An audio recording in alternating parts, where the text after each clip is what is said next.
ظاہر ہے کہ بہت سارے حالات ایسے ہوتے ہیں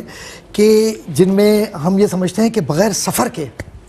کوئی معاملہ بنتا نہیں ہے، اور خاص طور پر دین کے معاملے میں، تصوف کے معاملے میں تو بزرگان دین کی زندگی کا شعار یہ ہے کہ سفر کے بغیر کچھ بھی حاصل نہیں ہوتا۔ تو قبلہ مفتی رحمانی صاحب، آپ کے علم میں تو یقیناً ہے یہ بات، لیکن احباب تک یہ بات پہنچے کہ ان کے سفری حالات کیا تھے۔ بسم اللہ الرحمن الرحیم والصلاة والسلام علی رسول الکریم، اما بعد۔ مولانا عبد الرحمن جامی رحمۃ اللہ تعالی علیہ، جہاں قبلہ مفتی صاحب نے ارشاد فرمایا اور آپ کے علوم و فنون پر جو آپ کی ایک ماہرانہ جو آپ کی دسترس تھی، زمانے بھر نے تسلیم کی، لیکن جو ایک خاص رنگ ہے آپ کا، وہ جو عشق رسول صلی اللہ تعالی علیہ وسلم ہے نا، وہ آپ کی ہر عام اور خاص کے اندر آپ کی ایک خاص پہچان ہے۔ حضرت مولانا عبد الرحمن جامی رحمۃ اللہ تعالی علیہ کی بھی حیات مبارکہ ہمارے اسلاف کی طرح سفر میں گزری۔ اچھا، ایک طرف خاص طور پہ آپ کا جو علمی سفر ہے، اگر ہم اس کو دیکھیں تو جب آپ ہرات تشریف لے کر آئے تو یہاں پر ایک مدرسہ تھا، مدرسہ نظامیہ،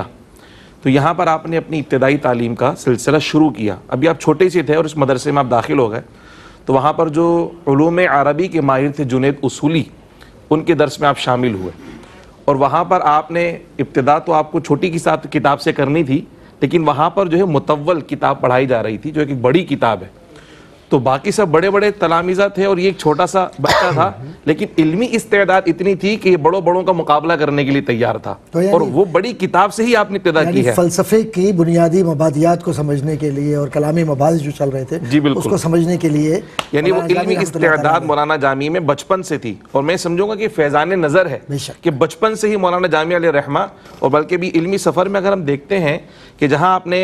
جنید اصولی علیہ رحمہ سے آپ نے اکتساب فیض کیا، وہیں شیخ علی سمرقندی سے آپ نے اکتساب فیض کیا، اسی طرح آپ کے تلامذہ میں مولانا شہاب الدین محمد، یہ وہ ہیں جن کا سلسلہ تلمذ سعد الدین تفتازانی رحمۃ اللہ علیہ سے جا کے ملتا ہے، ان سے آپ نے شرف تلمذ حاصل کیا۔ اچھا، جتنے بزرگوں کے پاس آپ گئے، وہاں جب آپ نے شرف تلمذ حاصل کیا نا، تو وہیں جو فیضان نظر آپ پر تھا نا، آپ نے اس کا بھی اظہار فرمایا۔ کہیں ایسے بھی ہوا کہ اساتذہ سے حصول علم اور اکتساب فیض کرتے ہوئے کہیں اختلاف بھی ہوا،